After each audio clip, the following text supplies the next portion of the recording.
ایک बादशाह था जिसका दरबार बहुत शानदार था। उसके पास एक वजीर था, बहुत अक्लमंद और समझदार। एक दिन बादशाह ने वजीर को बुलाया।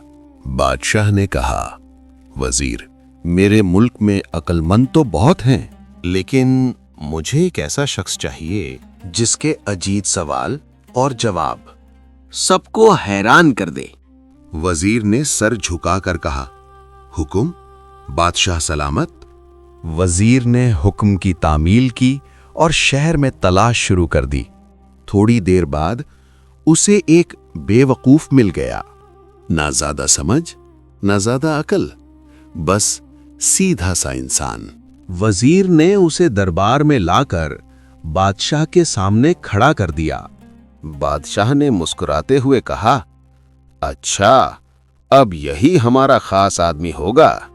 दरबार में लोग हंसने लगे, माहौल खुशगवार हो गया।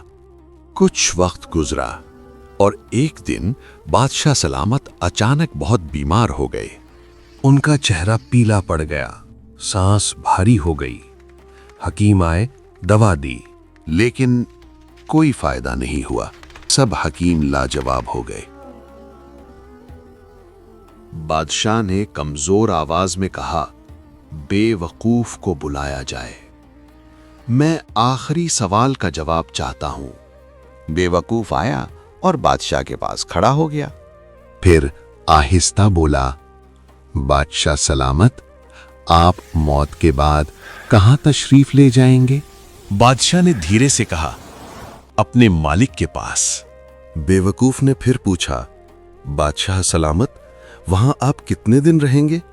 बादशाह हल्का सा मुस्कुराया और बोला, वहां हमेशा हमेशा के लिए। बेवकूफ ने तीसरा सवाल किया, बादशाह सलामत, वहां के लिए आपने खाने, आराम और रहने का इंतजाम किया होगा ना?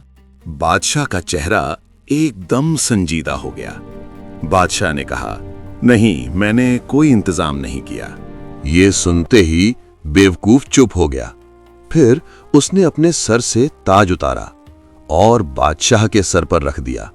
बेवकूफ बोला, बादशाह सलामत, इस ताज के हकदार आप हैं, क्योंकि मैंने तो यहां रहकर भी अपनी जिंदगी का बंदोबस्त कर लिया, लेकिन आप जहां हमेशा रहना था वहां के लिए कुछ भी तैयार नहीं कर पाए। दरबार में खामोशी छा गई। हर चेहरा सोच में डूब गया। और कहानी यहीं खत्म होती है।